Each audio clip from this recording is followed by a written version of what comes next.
And a pleasant good morning to each and every one of you, and welcome into the Power Lunch. I am your host, Kenneth Forte. So glad to have you with us on this beautiful day outside. Hope you have an opportunity to get out and enjoy this nice, very nice weather that we're having here. We're excited to have you tuned in. Lock us in on Facebook as well as on our stream, 101.5. You can find us at WDKN if you go to your the Apple Store and download our app, and you'll be able to listen to us no matter where you go. We're so glad to have in the studio with us today our city mayor, Don Weiss, stopping by, making his monthly stop after a long city council meeting. I didn't know if he was going to make it today. It's not the longest. It's not the longest one I ever sat through. That's true. But yeah, when Chris said, "Hey, 3 hours," I was like, "Wow." Yeah. We had I think 35 items on the agenda. Wow. Well, one of the which we had 3 public hearings, and yeah, that took about an hour and a half for those 3 public hearings. Yeah, because there's a lot, and we're going to talk about some of those items on the list. But one of the things we want to kick off the show with, you recognized longtime City of Dixon employee Rydell Wesson, who's city administrator, and he is retiring. He retired. Retired July 1st. July 1st. Yeah. Last Monday night was Rydell's last meeting, and so he retired as of July 1. Yeah. And after 32 years of service with the city, Rydell did a little bit of everything from he actually came to Dixon in codes. In 1988. Wow. And worked for a couple of years, then went back home as the codes officer in Savannah, Tennessee, where he was from. Yeah. And then in 94, right after I took over as mayor when Tom resigned, we lost our director of code. Well, we called it the codes officer back then. Yeah. Terry Franklin, and Terry left the city and went to Belle Meade, and we brought Rydell back from Savannah. I'd remembered him when he was here. Yeah. So we reached out to Rydell, and he came back and served as our director of planning and zoning. Up until about, I want to say 2006 or 7, and then he became the public works director, and served in that capacity up till about 2011. Actually, in 2011, when Tom got sick, Rydell became our acting city administrator. And then in 2012, I appointed him as our full-time city administrator. And he served in that capacity since 2012. Yeah. And, Rydell's kind of been my right hand for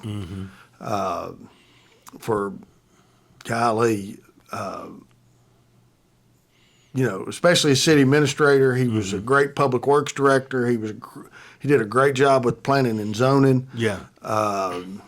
Rydell and I, we worked together, but we became very good friends. Yeah. And he kind of kept me in between the lines, and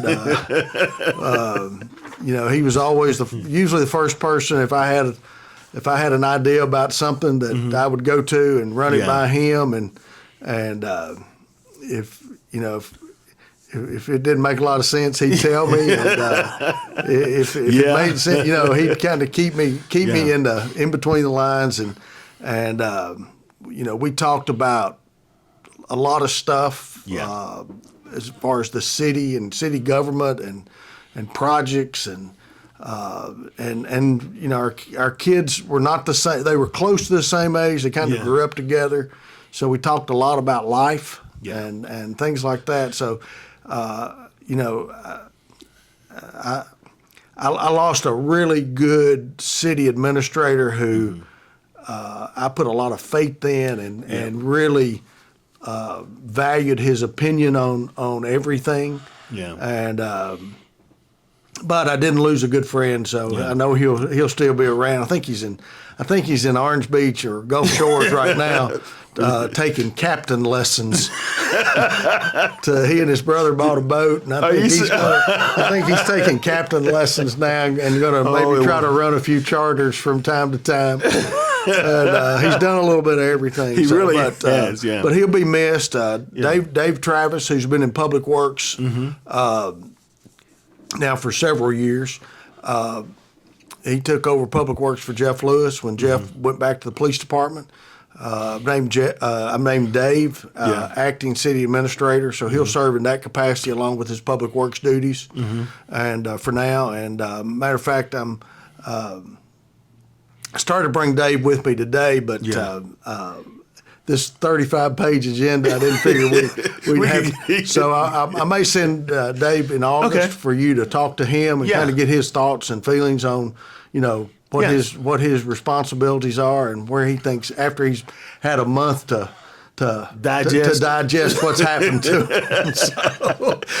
But Mayor, when you think about the transformation, and you and I talk about this off the air many times of how downtown has changed. Right, Rydell was very involved in that, and what downtown and Dave has been too as Public Works director. And what downtown now looks like versus what we were saying 2009 even it's tremendous and for the city, but it also shows great leadership with Rydell and when I remember during the pandemic seeing the two of you guys out making sure that people knew how to mark off parking spaces for the restaurants to have curbside. Yeah, I remember. I guess other than knowing Rydell when he first came for codes, I knew him a little bit then, and I knew him.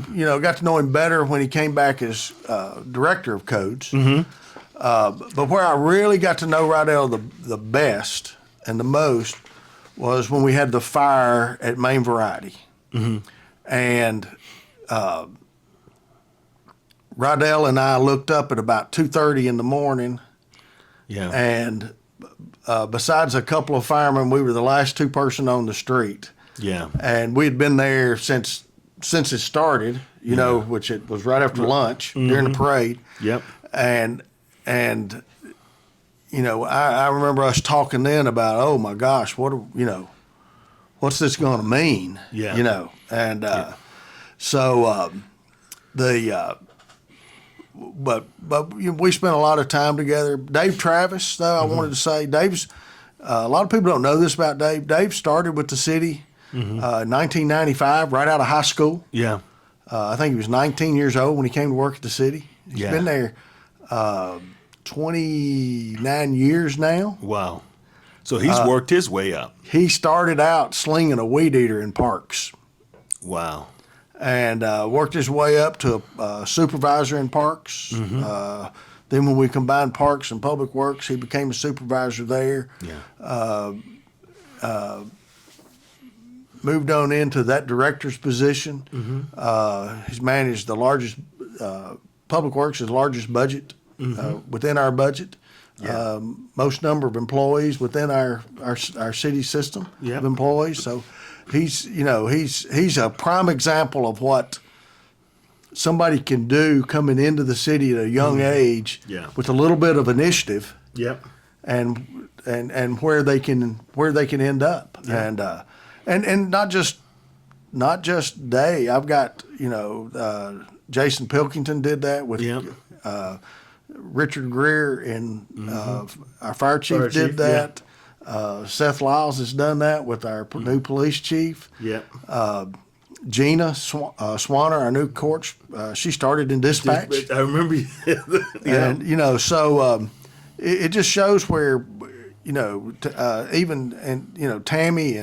Dotson, who's our treasurer, Angie Brown, who's our tax collector, they both started as just as second and thirds in their departments. Yeah. And have worked their way up. So it's to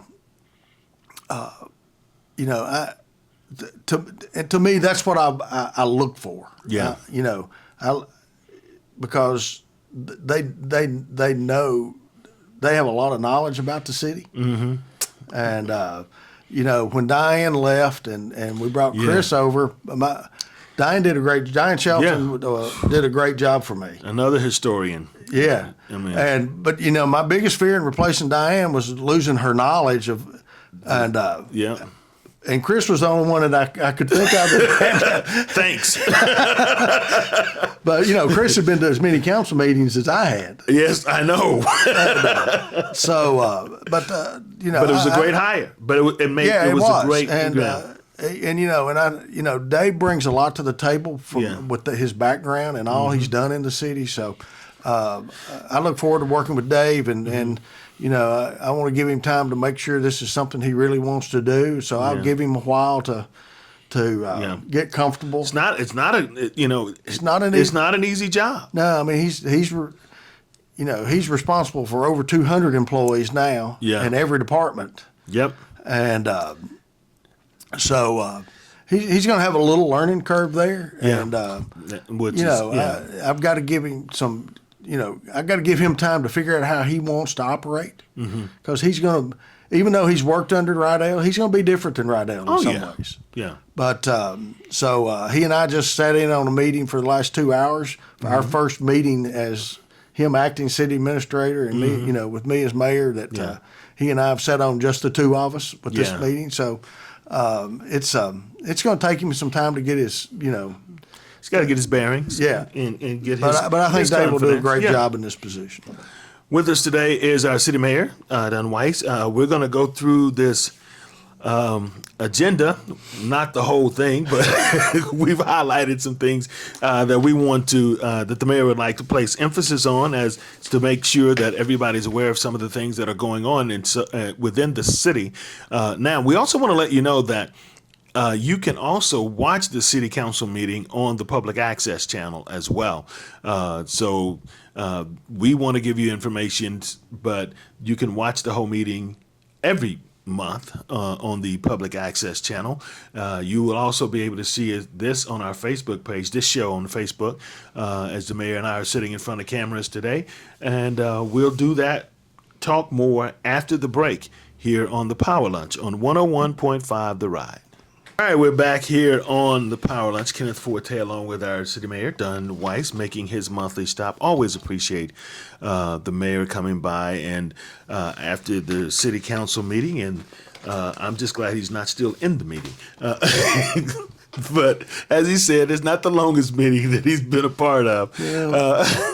But there was, a lot of stuff on the agenda. You say you 35 items. I think about 35 items. 35 items on the.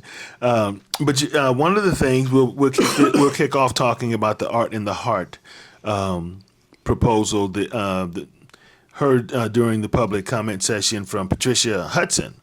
Support of a proposal to name the alley between 105 and 115 North Main Street Art in the Heart Alley, in recognition of the organization's efforts to promote the visual and performing arts. And they've done a great job with some of the events they've done. It's the alley between Fuzzles and, what's that, Home Again? Home Again, yeah. Where Brooke Brees had her business. I think Brooke sold her business now to someone else. Oh, okay. And but that alleyway right through there, which is right there at the where the main intersection, the seal is. Yep. They've gone in and they put some string lights in there, and I think the art council, art and Heart Council.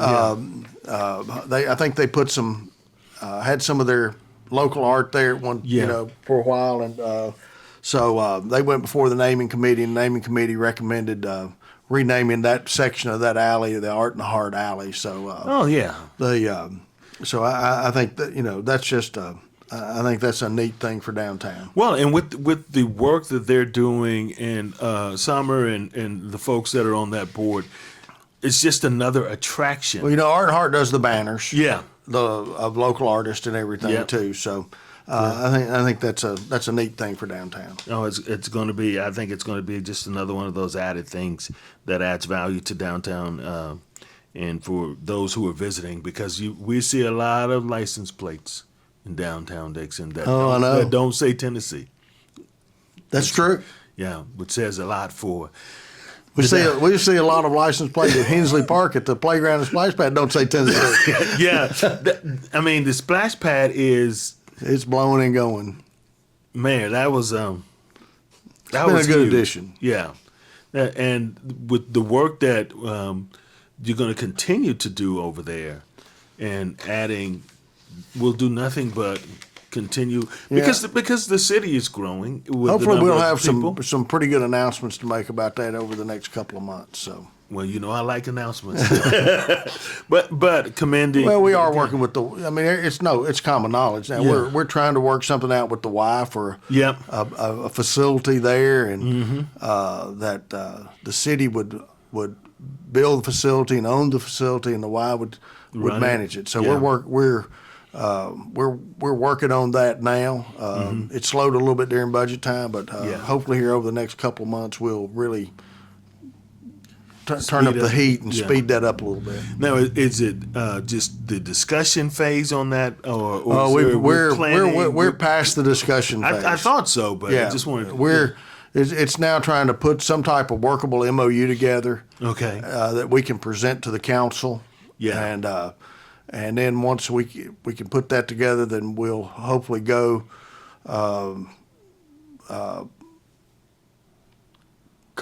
We've got some preliminary renderings, Yeah, got some drawings on. and hopefully we can getting those more finalized and put that out for bid in the not so distant future.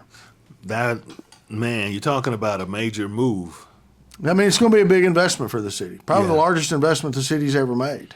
Yeah, but it's at one time. yeah. But given the growth, not just in the city but in the county, that will be nothing but added value when you're out recruiting. Well, businesses. and I noticed this. And we're going to get off track a little bit from where we were, but that's okay. We're gonna, yeah. But I noticed this weekend on social media there was somebody put it out there that do people want an indoor pool or an outdoor pool, and which I got to looking at that, and most of the respondents were residents outside the city, and it was kind of mixed between indoor and outdoor, and we would love to go up there and do both. Yeah. We hate that we had to do to the Buckner Pool what we had to do in closing it down. Yeah. I don't think people understand how difficult it is, and it's not just our city; it's happening in cities Oh, yeah. everywhere right now. Yep. Getting lifeguards and keeping lifeguards Yeah. is maybe the most difficult thing we've faced Yeah. in a long time. At Buckner Park, it took us, and this is state because the state has regulations on how many lifeguards we have to have at any one time based on the size of the pool. Yeah. It took to keep that pool open 7 days a week. It took 28 lifeguards. Wow. I don't think people realize that. And we couldn't keep them. Yeah. They would leave before the summer was over with. We talked to several companies about rebuilding a pool, outdoor pool. Yeah. They've given us anywhere between about $5 and $8 million to build an outdoor pool. Outdoor pool. That's only used Because we've got to build it Yeah. bigger than the Buckner Park pool. It has to be zero entry now, Oh, okay. ADA. ADA. Yep. And so, and we're talking about something that's going to be $5, $6, $7, $8 million investment Yeah. that can only be used 2, maybe 3 months out of the year. Yeah. Yeah. That. So, an indoor pool, and I get a lot of people, Yeah. indoors in the when it's 95 degrees outside Yeah. doesn't sound enticing. Nope. But an indoor pool gives us Year-round. year-round swimming. Usage. Yep. It's better for lessons. Yep. There might eventually be some competition events there. Yeah. It's better for seniors. So most Weiss, their pools are indoor, or Yeah. they have both. Both, yeah. And I'm sure we'll plan this to where it's somewhere down the road that there might even be an outdoor pool there. Yeah. But we're looking somewhere. An indoor facility is probably in the 25 million range. Mm-hmm. They can be used year round. Yep. Versus a outdoor facility that's maybe, depending on if you can get the lifeguards, Yeah. maybe used 3 months out of the year. Usually Memorial Day to Labor Day. Yeah. The last 2 or 3 years, we've had to shut the Buckner Park pool down by August 1. Mm-hmm. We didn't even make it to Labor Day. Because you didn't have enough lifeguards. Right. Yeah. So, but anyway, hopefully there'll be more coming on that in the future. Well, and we'll look forward to a soon coming announcement about that, because I think it will add, me personally, a great deal of value to our community and to what the Y is doing and what the city is preparing. I think it'll be a great partnership. Yeah, I think it'll be great.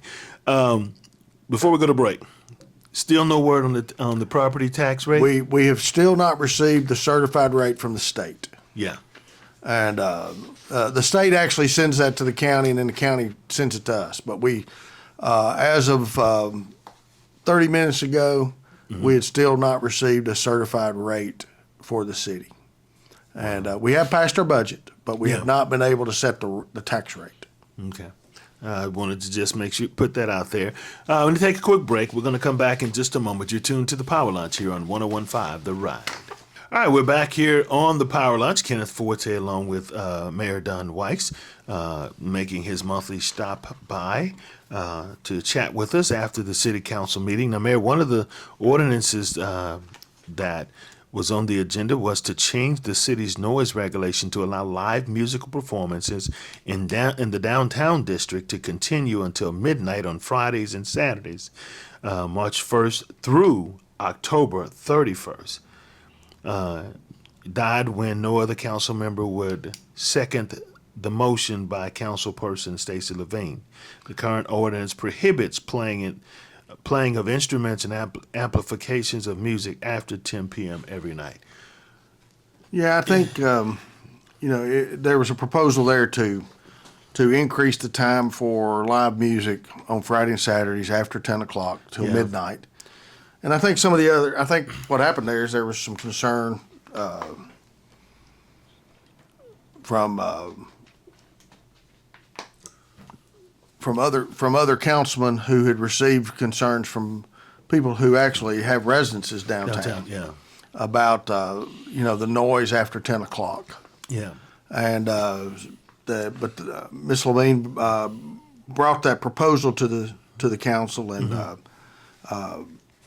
in terms of changing that ordinance, and it just didn't receive it. It just died for the lack of a second. Was the and you may or may not know this, because was it more of an effort to like different events, special events, like let's say old timers, where you have outdoor music being played in downtown? No, this was, I think, more for like anytime. Yeah. Okay. So and that's an interesting.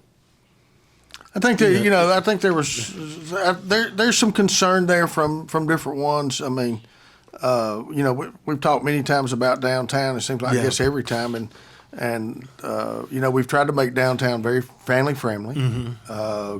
Just a good place to walk, sit, hang out. Mm-hmm. And I think there's concern. There's some concern from some that and I don't know if this is a good example or a bad example, but there's some concern that we don't want to turn downtown into a Lower Broad. And because I mean when if you want that, then you need to go to Lower Broad. Yeah, because you've got folks who now are playing outside instruments, whether they're sitting on the benches, or whether they're and that's okay. Wyckoff Park, but we want that to stop by 10 o'clock. Yeah, some of it's kind of enjoyable to listen to. Even. Yeah, So it's not really focused on, hey, we're having this big musical event outdoors. It's really just to control. Not, I hate the Both. word It's control. both, really. Yeah. Okay. It's both, really. Yeah. And I mean, they have music old timers day, but it's generally over with by that time. Yeah. Oh, yeah. And the same with St. Patrick's Day and Yeah. Oktoberfest and some of those when they've had live music. Yeah. And so it's but I think there's I think there's a little concern with some that and I think part of the other concern is once you start something, it's hard to stop it. Oh, yeah. And where does it go from there? I mean, is it Friday and Saturdays, or then does it become Thursday, Friday, and Saturday and Sunday? Does it become Lower Broad? Yeah. Yeah.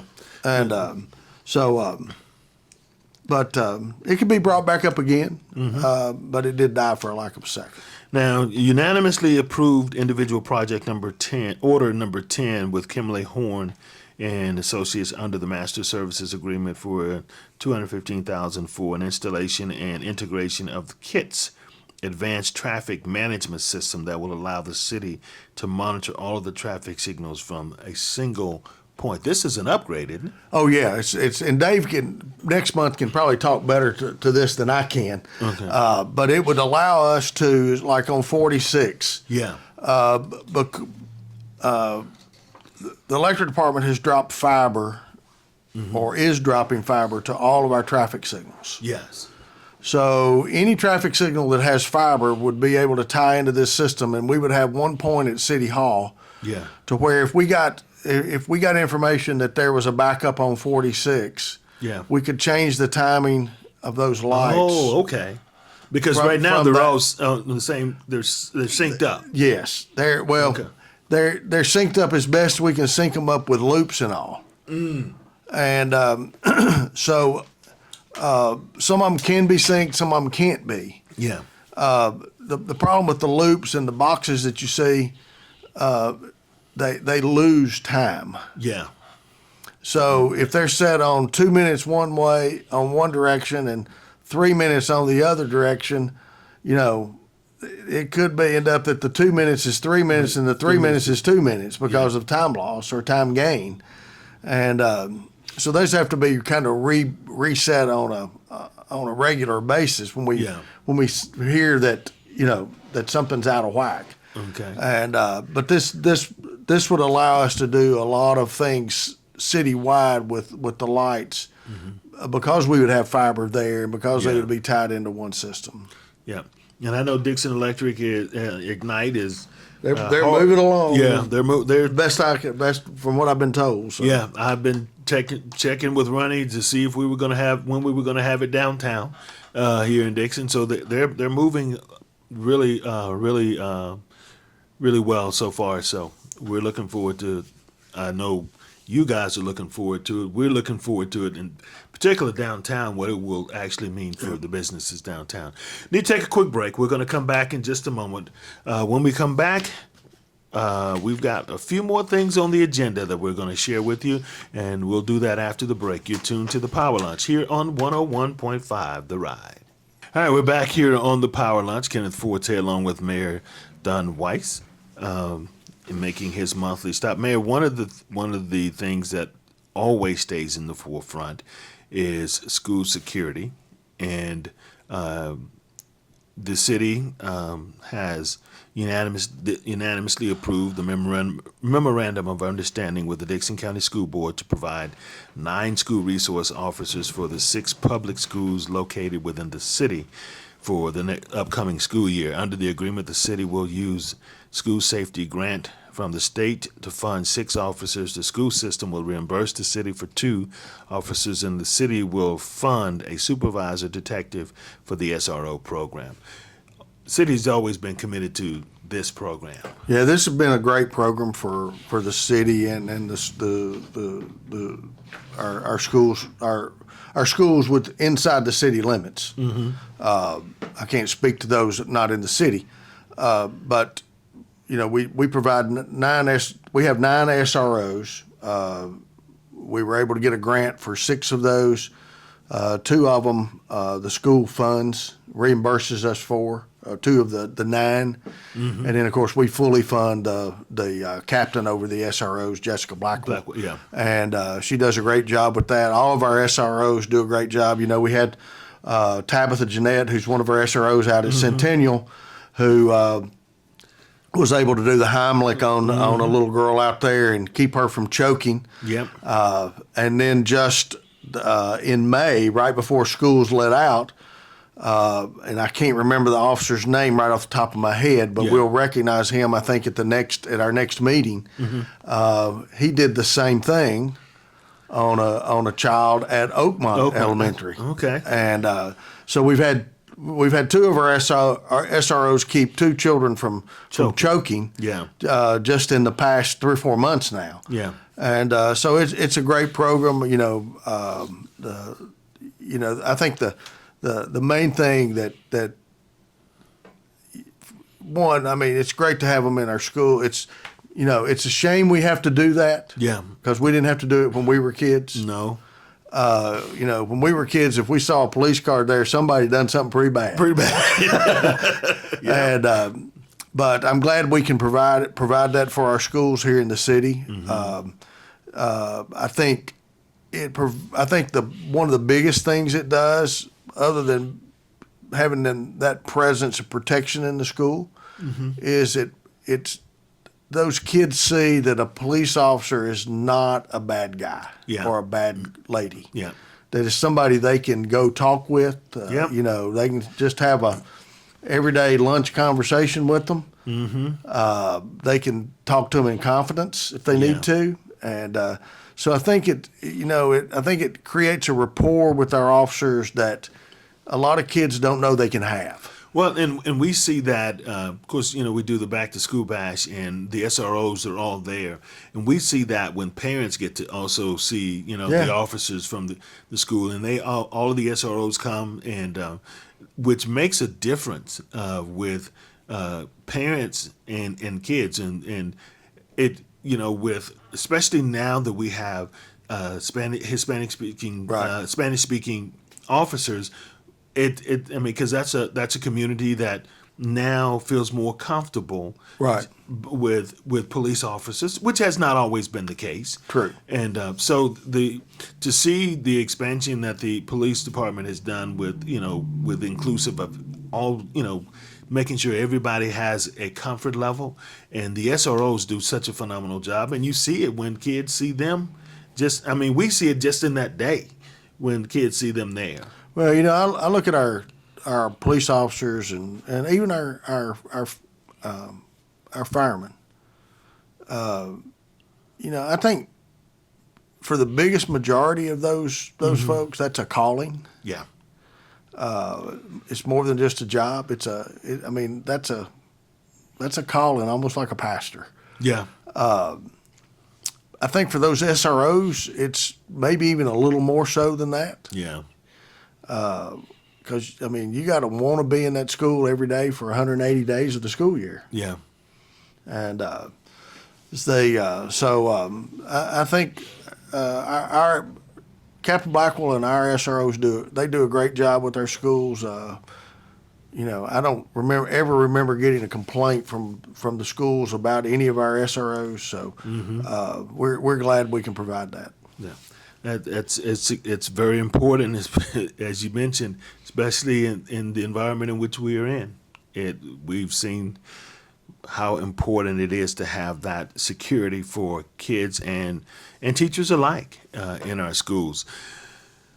Unanimously approved a contract, Mayor. I'm not sure if people even know this exists for fiscal year 24-25 with the Regional Transportation Authority to provide a $24,000 subsidy for the Dixon Express 88X bus service each weekday between Dixon and downtown Nashville.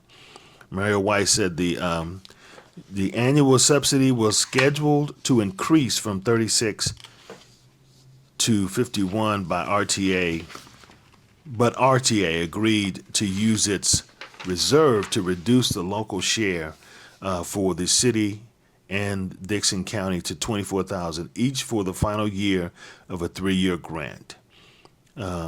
The council, you and the council will have to decide next year whether to continue the service in light of RTA survey that shows an average ridership of 1.2 people who are city residents and more people who live outside Dixon County riding the bus than county residents. The service began in January of 2015 with 2 trips each morning and afternoon between the Walmart parking lot and Central Bus Station in downtown Nashville with a stop at the Bellevue Park ride. So let's calculate 1.2 people times 24,000 or divided by 24,000. We could buy their gas. I didn't want to be the one to say that, but if you'll pay me, I'll drive them to Nashville. Mayor, I mean, I It understand. took us a long time to get these numbers. Yeah. We knew ridership was down. Yeah. It's going to be I think it's going to be a tough decision for the council, but I think it's Yeah. going to be a decision they're going to have to make and be comfortable with. It's a 3-year contract. This Yeah. is the 3rd year of that contract. We were able to get it lowered from 36 to 24. They actually wanted to go up to 51. But And I basically told them that we were already paying too much. but don't you just make the decision based on the numbers? I mean, or is there an expectation? There's a formula they use, and they had to go back and relook at it. Yeah, So- but I'm talking about as far as the council is concerned. If you well, look I at the think numbers. their decision will have to be based on numbers. Yeah. We may see an increase in ridership over the next year. I hope we do. Yeah. It's hard to take a service away once you start it, Yeah. but it's hard to justify $24,000 a year For 1.2. for 1.2 city residents. Yeah. And even more so, more from the outside the county than even in the county residents. Yeah. So they pick up people as they at go. Walmart. At Walmart is where they There's start. two different runs, Yeah. 2 in the morning and 2 back in the afternoon. Mm-hmm. And well, now when I say 1.2, they may have 12 riders, Yeah.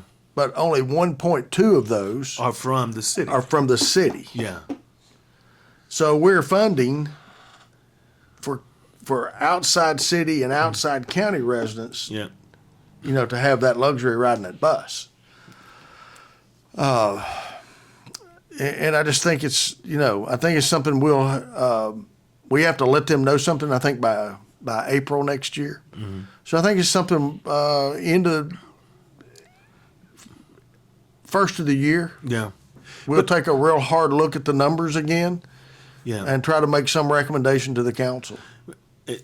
It's part of that, Mayor. I mean, correct me if I'm wrong, but part of that is most people don't even know that service is available. They may, because over a period of time, especially during the pandemic, remember it started a while back. Now during the pandemic, when nobody was going, Right. everybody was working from home. It's hard. It's to build those numbers back up. And I'm sure there's still a lot of people working from home. Yeah. And I think part of the problem too is even if you work in Nashville, you either have to get off in Bellevue and Yeah. keep a car there to go into the city. Vanderbilt. Yeah. Or you have to ride down to just past the Capitol at the Central Bus Station. Yeah. And if you don't work close to there, it's You're of no benefit to you. Yeah. Now, when there were a lot of state workers, That was a big which a lot of them benefit. work from home now, Yeah. we're just not seeing the ridership we saw when we started this in 2015, 2016. Yeah. So you have to ask the question, is this I think it's just one of those hard questions that the council is going to have to ask themselves. Mm-hmm. Is this something that you continue because you're making it available if it's there, yeah. or Does it make sense does to it spend make the sense to dollars? spend? It's kind of like I almost attribute to the outdoor pool and the cost of the outdoor pool scenario. Yeah. Yeah. A lot less dollars. I mean, $24,000 is not a lot when it comes to the city's $34 million budget. Yeah. But You could redirect that it's somewhere else. Though. yeah, I mean, Yeah. it's it's a lifeguard. Yeah. Maybe two. I mean, Maybe two. for a summer job, maybe Yeah. 2 or 3. Yep. That's And true. but it just the ridership is just not there. Yeah. And in saying all this too, Yeah. we've asked RTA to be more aggressive in their marketing of it. Yeah. Yeah. Because there is very little, if Right. any, marketing being done. Need to take our final break of the show. We'll be back in just a moment. You're tuned into the Power Lunch here on 101.5 The Ride. All right, we're back here on the Power Lunch. Kenneth Forte along with Mayor Don Weiss. With us, folks, we remind you that coming up, my mind just went blank. There's an event coming up, and I'll get that back to you. Probably announce it on tomorrow's show again. Where I got those numbers, you messed me up with those numbers, Durad. I told him, man, I'll Uber him down there for that price. But the city council meets again. You got the finance and meeting is July the 15th. 15th. Yeah, that's coming up. And the City Council regular sessions are, as we said, broadcast at 8 p.m. on Thursdays and Saturdays on the Community Access Channel, Comcast 19. That I encourage people, if you want to watch the whole meeting or if you want to just watch, specific parts of it. Dan does an outstanding job, and you guys renewed with him. And On the 15th, we've got a presentation on tornado warning system, that's what we and and we've looked into that before. yeah. It's I think it would take. I think we were told at one time that it would take about 9 or 10 different sirens to cover the whole city. That was back in the 90s, Oh, it's different now. and it would be more than that now. Yeah. And we're going to have this one company come and make a presentation to the council.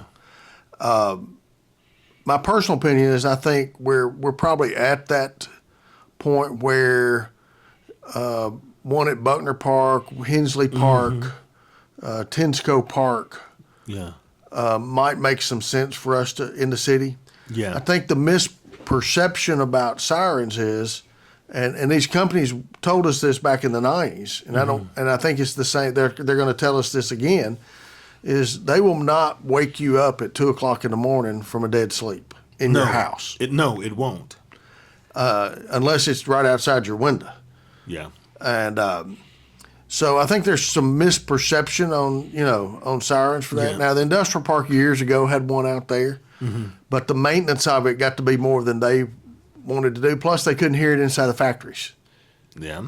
because most of them Yeah. they wear earplugs. Earplugs and And a there's lot of noise. machinery Yeah. going on. So yeah.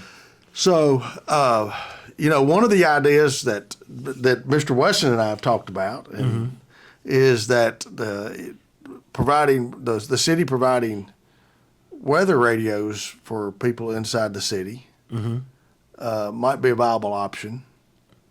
But I do think with our park system now, with Buckner, Yeah. especially with Hensley and the splash pad, Yeah. Tensco and the new tennis courts and the things that we have going on in those locations, that it might make sense for us to have 2 or 3 or 4 scattered in Throughout the because city. they're made to warn people who are outside. Yeah. Yep. Now there are going to be some inside there because they're just close, Yeah. but I don't know that you can put them I don't know if you can ever put enough of them in Yeah. that they're just not gonna wake people up in the middle of the night. No.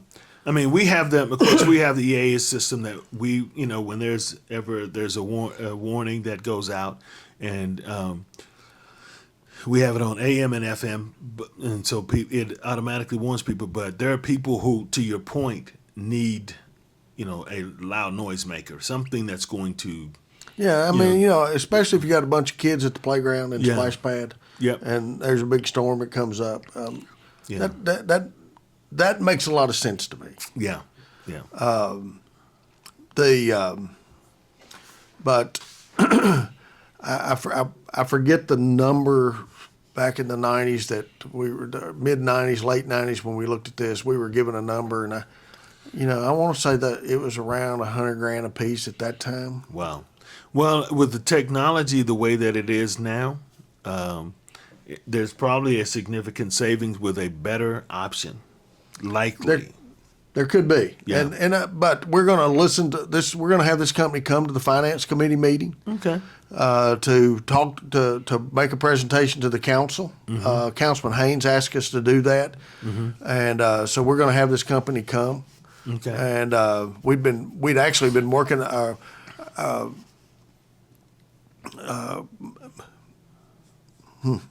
Major Christian Todd, who handles our emergency management Yeah. services, has been working on this for quite some time, and so we're going to make that presentation there. If anybody'd like to come and listen to that presentation, Oh, that'd be good. And we'll see where it goes from there. All right. Well, man, we need to wrap up this show. We appreciate you as always. Thank you. We appreciate all y'all do for our community. Thank you. We appreciate you being always making yourself available and being a part of the show. Folks, that's going to do it for us today. We'll see you back here again tomorrow on another edition of the Power Lunch.